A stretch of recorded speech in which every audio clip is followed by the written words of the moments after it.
नमस्कार, मैं प्रीति और आपका एप्स मीडिया में स्वागत है।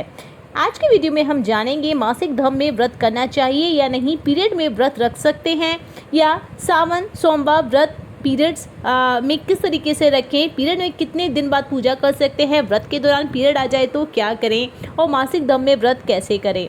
तो चलिए वीडियो को शुरू करते हैं। मासिक धर्म में व्रत करना चाहिए या नहीं, या पीरियड में व्रत रख सकते हैं, ये हर महिला की एक कॉमन समस्या होती है, एक दुविधा होती है। तो आज इस दुविधा को हम दूर करते हैं।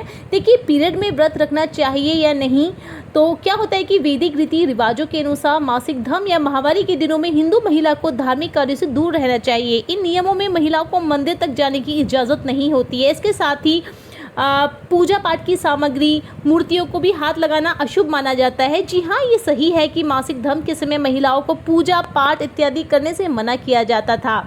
और बात की जाए नियमों की, तो पहले के ज़माने में नियम और भी ज़्यादा कठिन होते थे और काफ़ी कष्टदायी होते थे। उस ज़माने में तो महिलाएं मासिक धर्म के दौरान ज़मीन पर सोती थीं और किसी भी कार्य में वह भाग नहीं ले पाती थीं।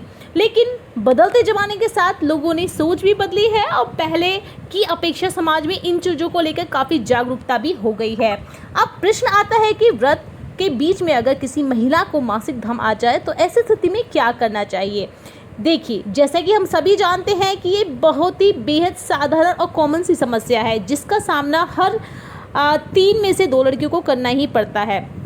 होता ही क्या है कि हम पूरे दिन भूखे रहकर अपने सारे नियमों का पालन करने के बाद पूजा के समय अगर हमें महामारी आ जाए तो हमारा मूड खराब हो जाता है। लेकिन क्या हमें ऐसी स्थिति में अपने व्रत को भंग कर देना चाहिए, अपने व्रत को छोड़ देना चाहिए? नहीं, बिल्कुल भी नहीं। इसलिए आज हम आपको जो बताने जा रहे हैं, हम आपको बताएंगे कि इस दौरान आपको क्या करना चाहिए और क्या नहीं करना चाहिए। तो देखिए, व्रत के दौरान महामारी पीरियड अगर आपको आ जाए, तो अगर व्रत के दौरान किसी महिला या लड़की को पीरियड आ जाए तो आपको उपवास व्रत तोड़ने की कोई भी आवश्यकता नहीं है।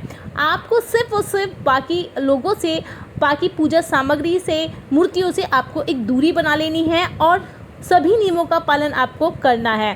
पूजा पाठ से दूरी बनानी है और अन्य नियमों का ठीक आपको वैसे ही पालन करना है जैसे कि आप बाकी दिनों में, सामान्य दिनों में करती हैं। इससे भी आपको व्रत का फल मिलेगा। देखिए, ये क्या है कि एक प्रकृति का चक्र है और इसमें इंसान का कोई हाथ नहीं है और इसमें कुछ गलत भी नहीं है।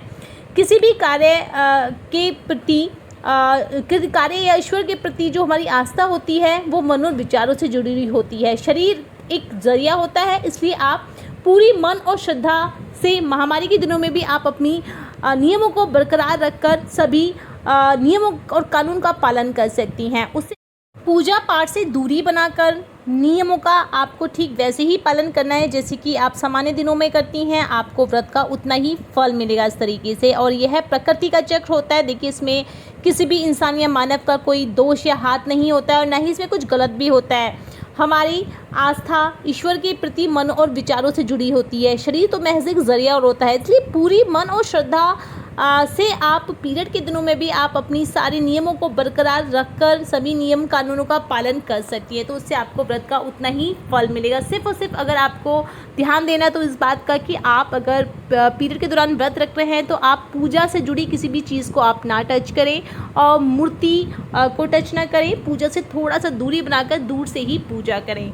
तो मैं उम्मीद करती हूँ आपको ये जानकारी पसंद आई होगी। इसी तरीके की तमाम जानकारी भरी वीडियोज़ के लिए हमारे चैनल को सब्सक्राइब करना ना भूलें। साथ ही बेल आइकन पर भी क्लिक कर लें जिससे आने वाली वीडियोज़ की अपडेट आपको मिल सके।